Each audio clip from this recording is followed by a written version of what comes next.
I'd ask for your attention and your silence, please.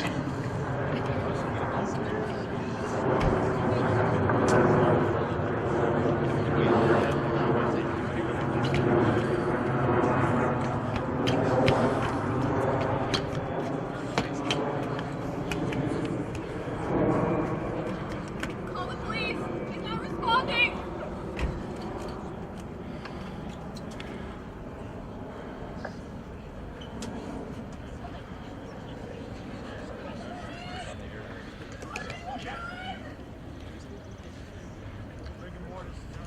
For those who can't hear, the passenger has told the driver of the vehicle on the left that the driver of the red vehicle is not responding and has asked her to call 911.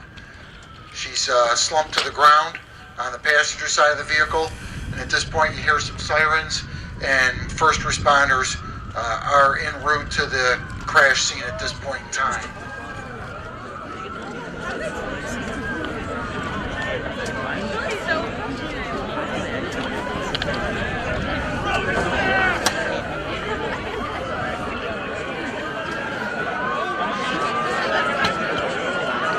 At this point, coming up the path, we have a Baldwinsville police officer, a member of the Onondaga County Sheriff's Office, members of the Baldwinsville Ambulance Corps who are responding to this crash scene.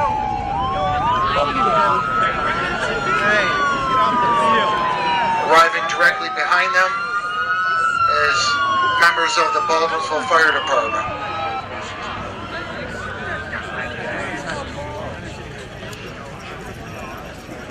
Officers' initial response, trying to determine what happened and to render any first aid to the individuals as possible.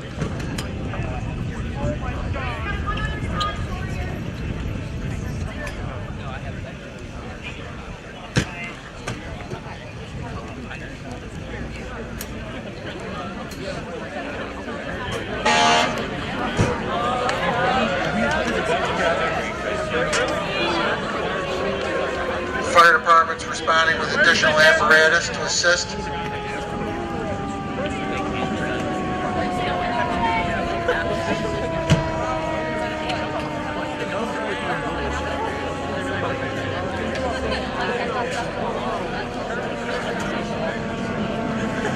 Also responding as members of the Belgium Cold Springs Fire Department.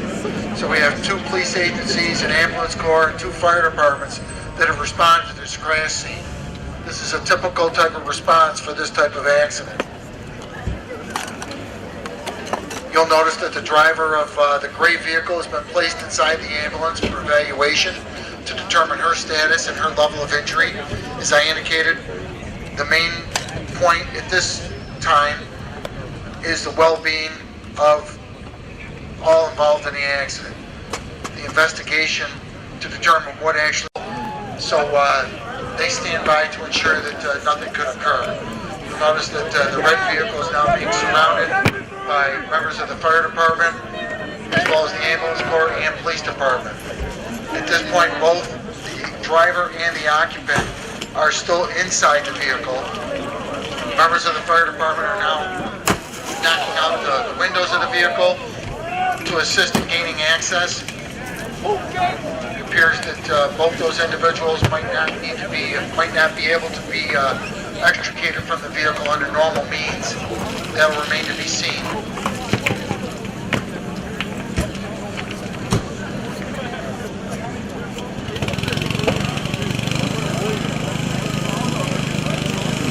Fire department has started a portable generator in the event that any cutting tools need to be utilized.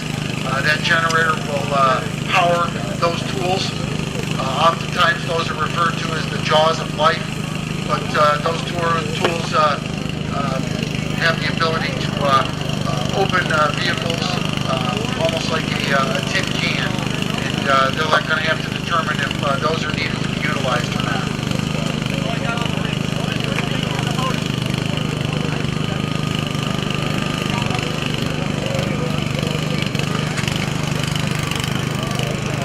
Notice the number of personnel that are around this vehicle. There's a great number of people there from the Sheriff's Office, Falls Police, the ambulance corps and the fire departments as well. Large number of personnel required for just a two-vehicle accident, but this is a very serious incident that we're investigating at this time.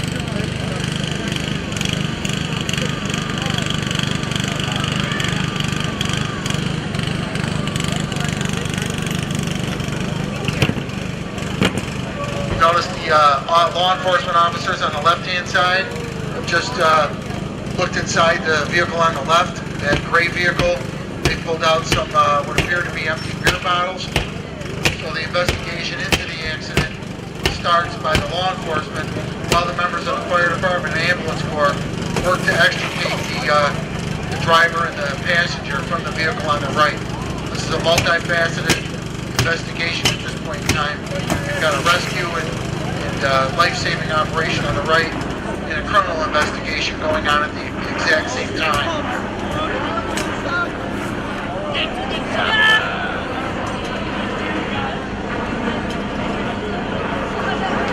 Due to the severity of the injuries, the Onondaga County helicopter, Air 1 from the Sheriff's Office has been called out. You'll notice on the left-hand side, a landing zone has been prepared and coned off with the orange cones to assist the pilots of that airship in their landing gear. In the event that anyone is injured to the point that requires immediate transportation to one of the trauma centers in the city of Syracuse. Obviously, the helicopter and the airship can transport those individuals to that location in a matter of a very short period of time, much quicker than an ambulance could by vehicle.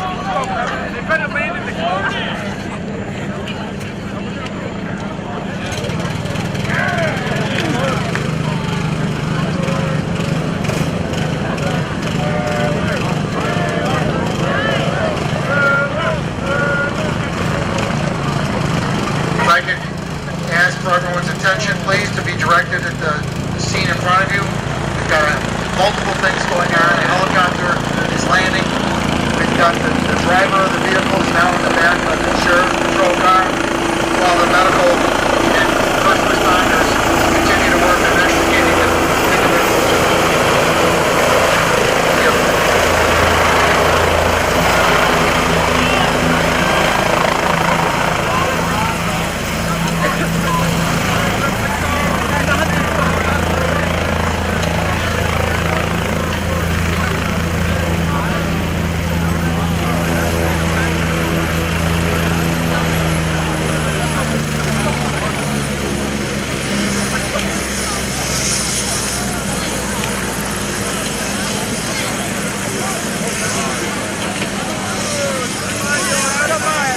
Helicopter comes with its own set of requirements and some dangers.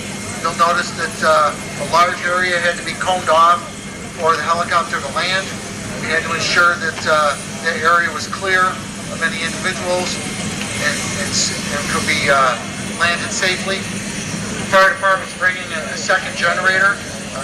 Unfortunately, in incidents like this, sometimes equipment does not work as hoped and is planned out. So backups always have to be thought up.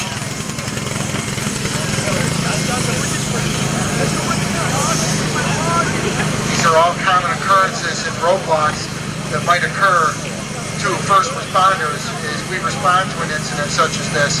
And we've got those two individuals trapped in the vehicle, and our medical personnel from the ambulance corps cannot really attend to them or provide them the level of care they would like to, due to the fact that they're still trapped inside due to the damage of the vehicle.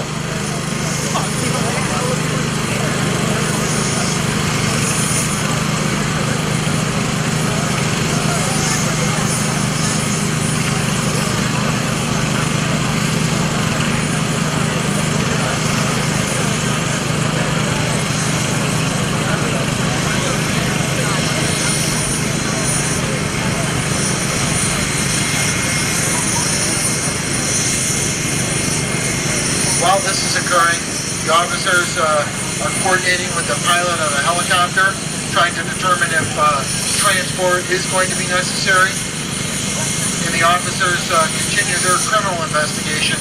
At the same time, the rescue operation and life-saving efforts are occurring to those individuals still trapped inside the vehicle.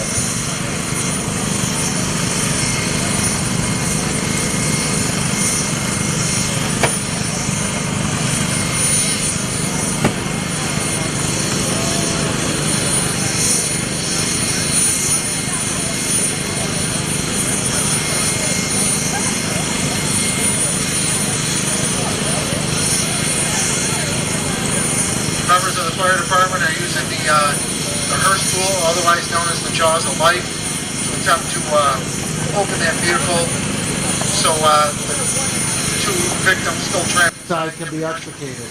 This sometimes can be a lengthy process, taking an extended period of time. It's also very dangerous work for not only the first responders, but as well as the individuals involved inside, because they may be injured or bleeding, and medical personnel cannot apply the proper life-saving techniques that they would like to. At the same time those efforts are going on, over on the left, you'll notice that members of the Sheriff's Office and the Balls of Police are asking the driver to perform some field sobriety tests. I would ask for your silence while those are going on, and not any comments will occur, please. At this point in time, the driver's been asked to perform a walk and turn test. She's been directed to walk heel to toe and to walk in a straight line. This determines the driver's ability to follow directions as well as to maintain their balance. You'll notice that the driver is having a great difficulty doing so, which is an indication that possibly this driver's had too much to drink and is operating a vehicle in an intoxicated condition. Further tests will continue. We refer to these as field sobriety tests.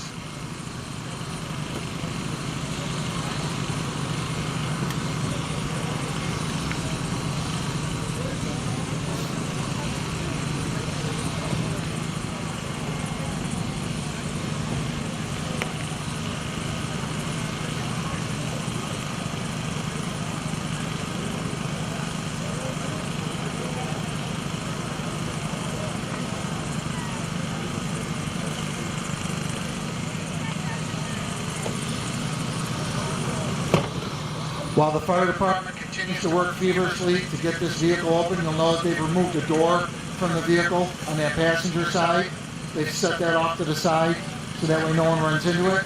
At the same time, the criminal investigation returns.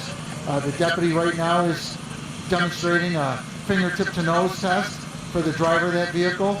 We ask the drivers to stand in an upright position with both feet together.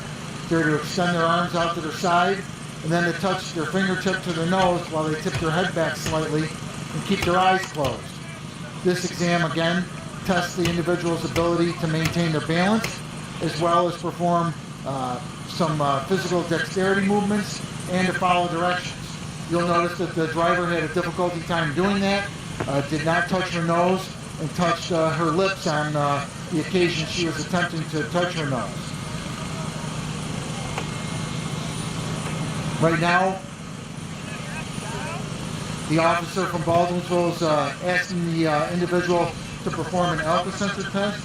This gives us an idea out at the street level whether the individual has had any alcohol in their system or not. It's not what's commonly referred to as a breathalyzer exam because it's not admissible in court, but it does allow us to gauge an idea of how much the individual's had to drink. You'll notice the fire department continues to work feverishly to open the car doors to be able to extricate the driver and the passenger, our victims that are still trapped inside. At this point, the driver on the left has been placed under arrest, and she's being put in the back of the patrol vehicle. The officers that have investigated this incident have determined that they have probable cause to believe that she's operating a vehicle while intoxicated. Not only the evidence inside the vehicle of the empty beer bottles, but also her performance on the field sobriety test have provided them with enough information to believe that person is intoxicated. We're still awaiting the determination on what level of injury we have for our passenger and driver inside the vehicle. Due to the length of time it's taken to remove them and for the fire department to get inside, the extent of injuries is still not known.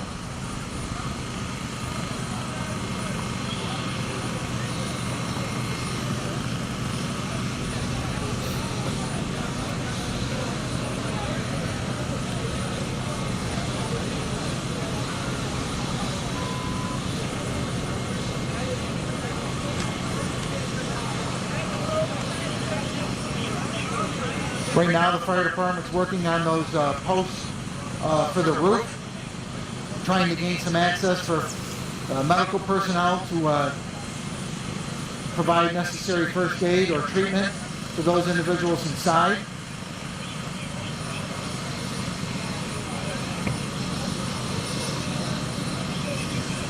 Depending upon the damage to the vehicle, sometimes this can be a very lengthy process, taking an extended period of time.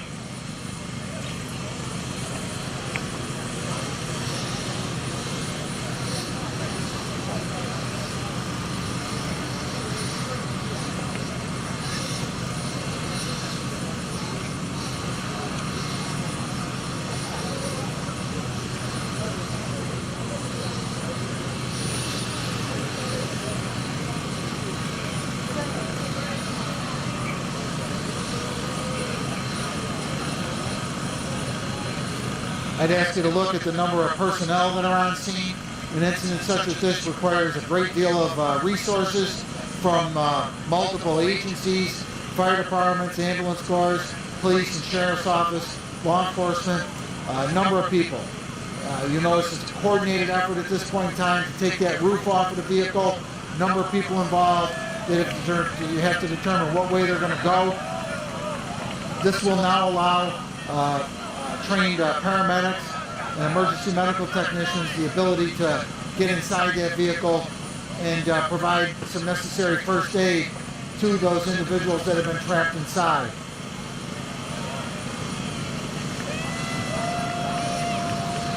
You'll notice that a tarp was placed over the passengers of that vehicle. There's a lot of glass that breaks, a lot of metal that could come down and cause further injury to those individuals.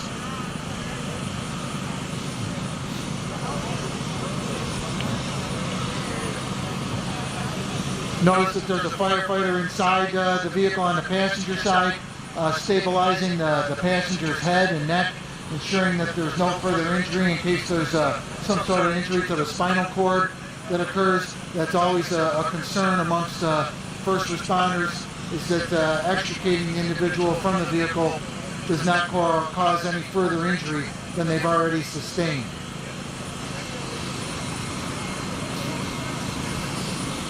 Once inside, medical personnel, paramedics can make a determination if Air 1 is going to be needed for the transport to the hospital, or if advanced life support in the ambulance is the proper method of transport for that victim. They place that victim on a backboard that keeps that individual, their back and neck and spine stabilized. They'll stabilize that person's head and neck. You'll notice she has some blood on her as well. They put her on a stretcher, and we'll have to wait and see whether that individual is transported to the hospital by the ambulance or by the helicopter.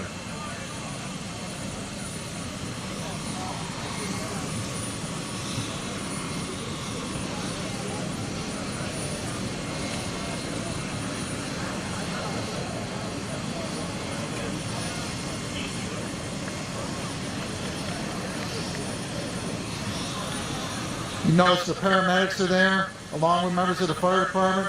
The fire department has members that are trained as paramedics and emergency medical technicians as well. It appears as though the ambulance will be utilized to transport this individual to the hospital. At this point, we're still unsure as to the status of the driver of the vehicle. I am concerned. I do not see any medical personnel attending to that driver.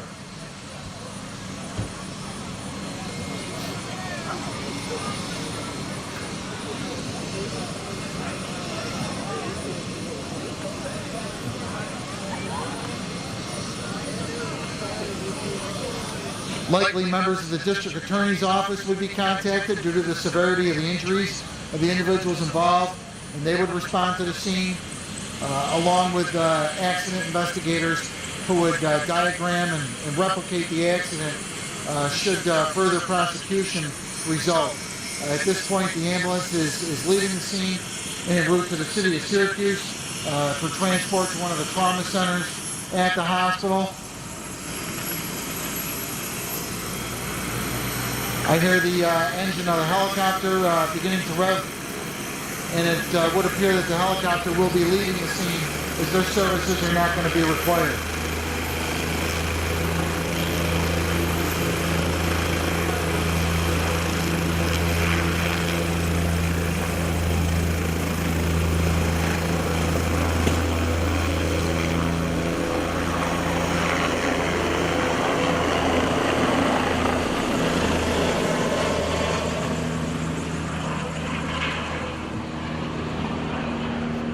As I mentioned earlier, the helicopter, while a valuable tool for law enforcement and first responders, it does present some safety risks. You'll notice a large landing zone that needed to be prepared, as well as the noise that the helicopter generates. It makes communication, it seems, somewhat difficult for first responders. I notice now that the driver has been removed from the vehicle. I do not see any paramedics or first responders around that driver. Still awaiting the exact determination of what's occurred. There's a sheet that's been prepared by members of the fire department, and it would appear that this driver is deceased and has not survived this traffic accident. As a result of that, other members of law enforcement will now have to go to that individual's home and knock on that door and tell their loved ones that that individual is not coming home. That will change that person's life forever. It has a profound impact on the members of law enforcement that have to go to that scene. You'll notice that a hearse has now been summoned to the scene.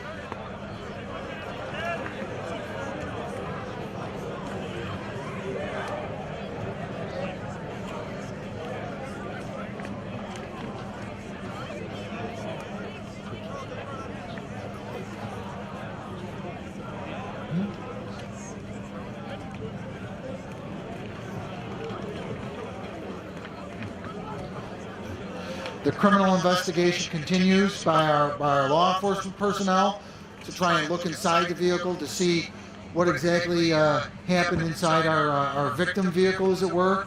Our arrestee is still in the patrol car. Our officers have 2 hours in which to obtain a blood or breath sample from our driver from the point in time of arrest for criminal prosecution.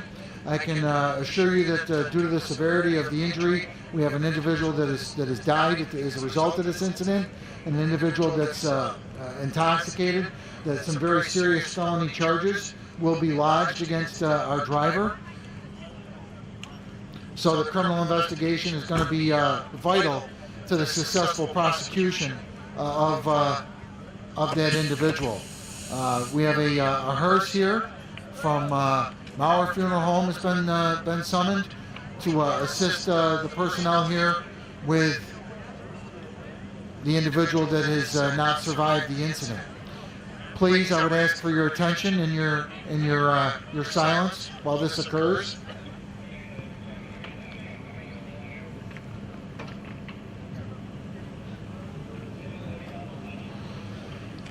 You'll note that the firefighters with the hose have remained on the side, staging outside the area, while the first responders utilized their tools just to ensure if there was ever a fire or explosion that they could extinguish that as rapidly as possible. It takes a large number of personnel, apparatus, and individuals to respond to an incident such as this. The resources involved are amazing.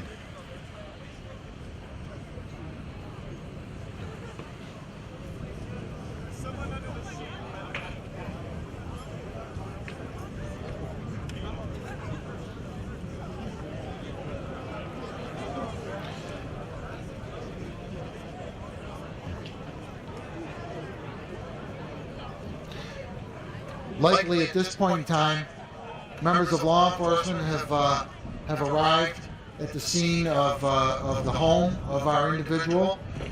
In this day and age, with social media, with the rapidness of individuals finding out things, it's very, very difficult for us to oftentimes get to someone's home or tell someone's loved ones prior to them finding out via social media.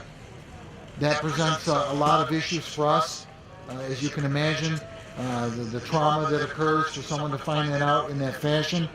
And this is a job that no one in law enforcement ever wants to have to do. Many of us have had to do that, and it is quite emotional, and it's something that you remember and stays with you for a very, very long period of time. Members of the funeral home, the funeral directors, you'll note, have arrived. They are handling their business in a very dignified and effective manner.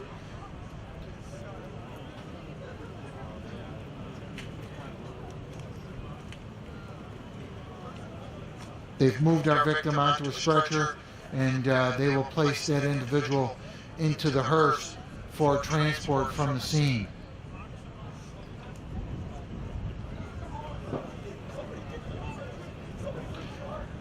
I would ask for no comments at this point in time.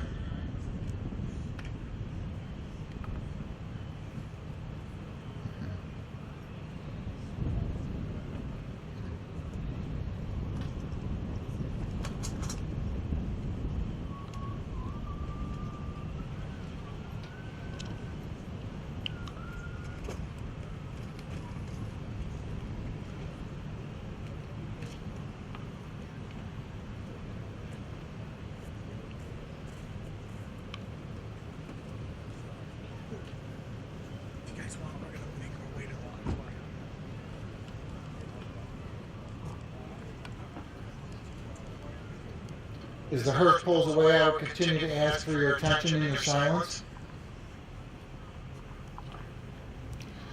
I went to a party, Mom. I remembered what you said.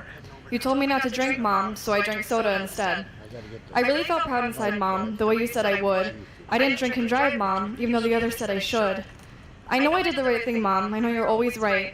Now the party's finally ending, Mom, and everyone's driving out of sight. As I got in my car, Mom, I know I'd get home in one piece, because of the way you raised me, so responsible and sweet. I started to drive away, Mom, but as I pulled out into the road, the other car didn't see me, Mom, and hit me like a load.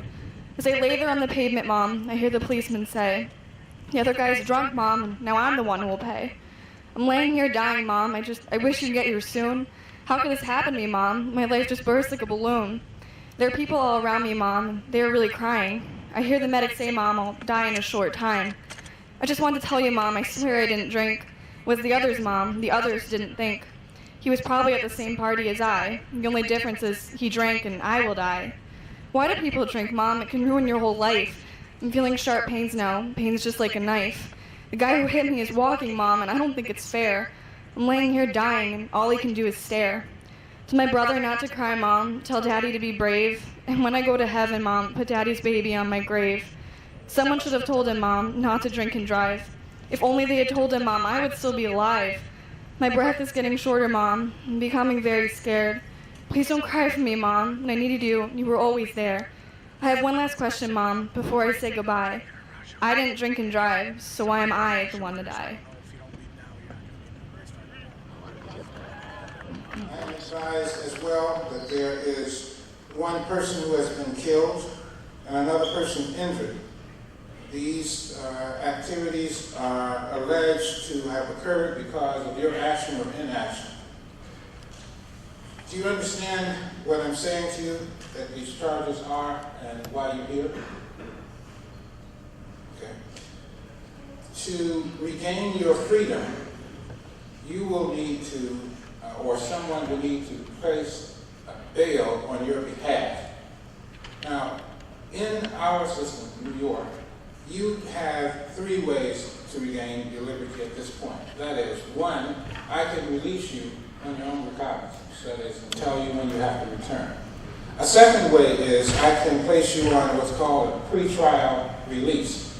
That is, I would release you, you have to report to probation, and they will tell you when you need to be back here. And the third way is you will not be released now, but rather you have to go to jail from here until someone places bail on your behalf. Bail means that someone must place a certain amount of money or property up to guarantee your return. Do you understand what I just said? All right. Officer, do you have bail recommendation? Immediate family is $25,000 cash, $50,000. All right. Do you know what that means? It means that the district attorney recommends that you not be released from here, but that you be sent from here to jail and held there until either you or someone on your behalf will place $25,000 cash up or $50,000 bond. Do you understand what I said? All right. I'm going to adopt that recommendation, which means that when you leave here, you will go to the public safety building downtown Syracuse, where you will be confined until someone places the bail that I've just noted for you. Do you have any questions about what I'm saying to you now? All right. In addition, your right to drive an automobile in New York State is hereby revoked, which is to say that if you have a driver's license, you can no longer drive in New York. Do you understand that? If you are found to be driving an automobile in New York after what I just said to you, those will be additional charges. Do you understand that? All right. Now, you are, in addition to the matters that I've just said to you, I'm going to send you for a psychological examination. That means that before you're relieved of these charges and while you're still in prison, you must meet with doctors that I will appoint to discuss with you your mental state and understanding. Do you understand that? Okay. Do you have any questions about anything that I've said thus far? All right. You appear here without an attorney, but you do have a right to have an attorney to represent you at all stages of this proceeding. If you do not have one or cannot obtain one, I will assign one to represent you. Do you want me to assign an attorney for you, or do you want to get your own attorney? Okay, then I will assign an attorney for you. He or she will meet you at jail and identify themselves as such, and they will answer any questions that you have. Now, there's a copy of the charges and everything that I've just said here with you that I will give to the officers to take with you to prison. They will give those copies to you so you can read them at your leisure. You are entitled to make one telephone call once you get to a public safety building. Notify your parents or attorney or whatever. Do you know if anyone knows that you are under arrest at this point? Okay. Well, then when you are taken down to the public safety building and you're checked in, make sure you recall that you have one phone call that you can make to notify your family as to what has happened to you. You should have, in addition to that, what is called an accusatory instrument. Like I said, that is a document that says everything that I've just said should be in printed form. The deputies will give it to you. You can go over that at your leisure. Now, I'm about done, but I want to make sure that you understand what I've said. So if you have any questions, now's the time to raise them. You don't have to have questions now, but if you do, if you don't understand what's happening to you, or why, or when, you can ask questions. All right. Then you should go with the officers, and I will notify your attorney once I hear from him or her what your return date is. Return date is when you next come to this court. Okay? All right. Take care.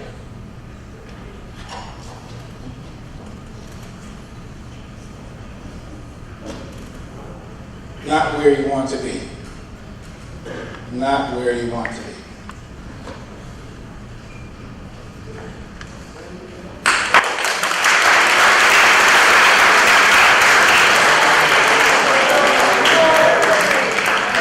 Good afternoon, everybody. It's been very interesting for me, because this is the first time I've actually been able to witness the event. I've always been part of it. And there's just a couple things. One, totally an offshoot right now, just because of the significance of this day, being the anniversary, the 75th anniversary of D-Day, which, being former military and serving, I have a lot of respect for the men that landed on that beach that day, the ones that didn't make it, the ones that were injured, and even the ones that came back that were scarred from the events there. So what I would like to do is just take a moment of silence in honor of the 71st anniversary of D-Day. Okay, thanks.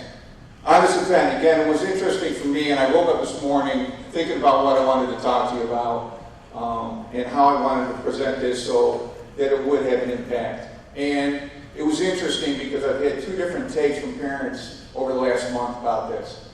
I had one email me the other day asking, am I doing this because they really think it's important to send a message that this can happen out there?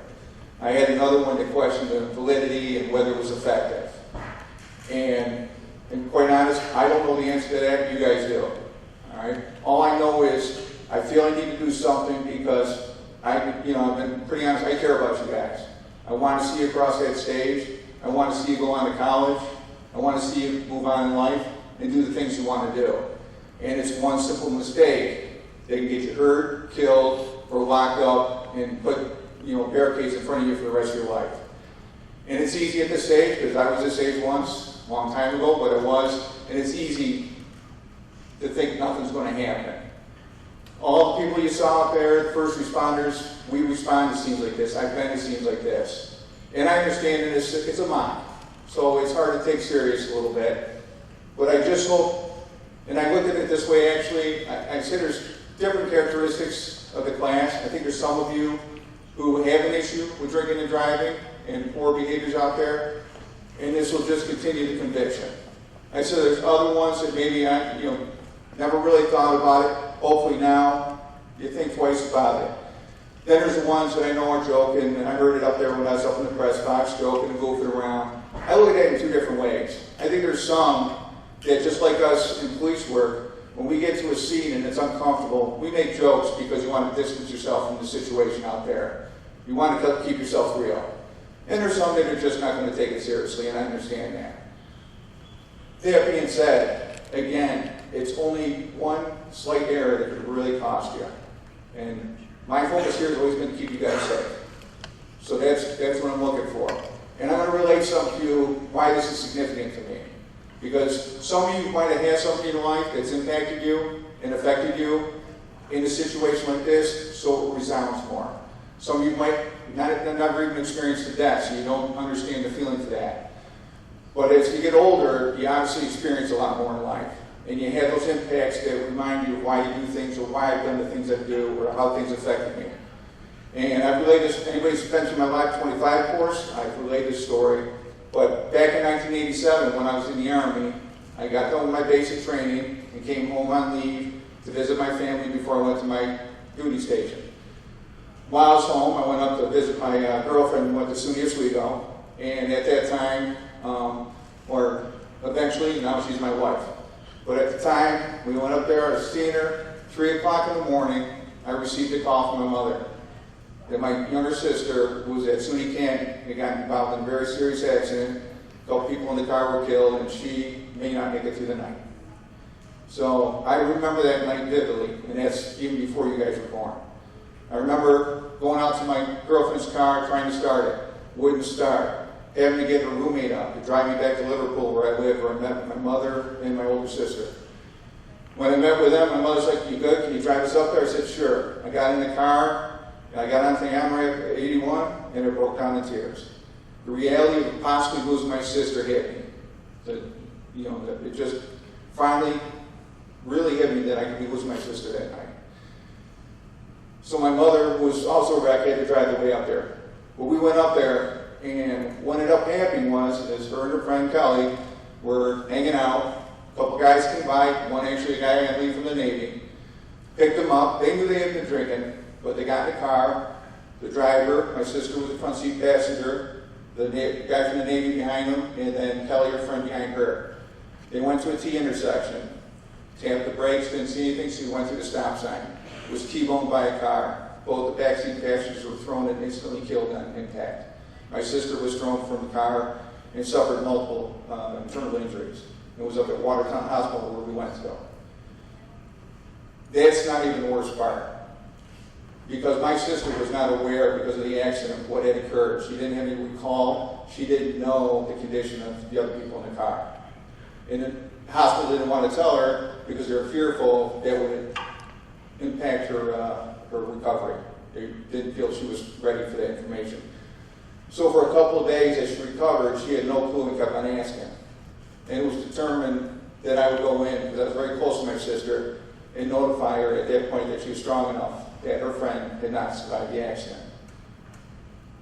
Notifications in the law enforcement field are, and I'll put it plainly, suck. There's nothing good about it. It's horrible to go tell family members that they're not coming home. Sorry, your family member's gone. Anybody that's lost a family member knows that feeling. Having to tell your sister, her best friend, was killed in an accident, and she's sitting there, and she's tough. She's sitting there joking with the nurses, even though she was severely injured. Joke with them, and then having to go in and tell her that information. I'll never forget that day. It was almost worse to get the notification that she was in that accident. And I'm not lying to you guys. The last thing I want is to ever go to one of your parents and notify them you're not coming home. The last thing I want is to pull up on the scene and see one of you guys really injured, killed, or the cause of the accident is going to cause you lifelong problems. So I know, again, this is a mob situation, and it's sometimes hard to take serious, but just give it thought. You've got to look out for each other. You're going to make mistakes. You're going to make poor choices. It's part of life. I'm 53, I still do. Okay, nobody's perfect. But look out for each other. If you see a friend making a poor choice and you can intervene, intervene. If you think you're about to, the gut in your feelings telling you this isn't right, listen to it. Just be careful out there. I'm serious. I want to see every one of you on that stage crossing, and I want to see you going on in your life. So, but at this time, I'd also like to thank everybody that was involved in this. We had I had the Board of Education that supports this, district officials, the administration here at the high school. Mr. Keating was immense help with prepping my actors and getting them all prepared. Okay. Obviously, all the first responders, Ballsville Police Department, Ballsville Fire Department, Onondaga County Sheriffs, along with Air One, and the Greater Ballsville Ambulance Corps, and Cold Springs joins us today, along with our funeral home, which has done this for several years too. So at this point, I would hope all of you can just give a good round of applause for those men.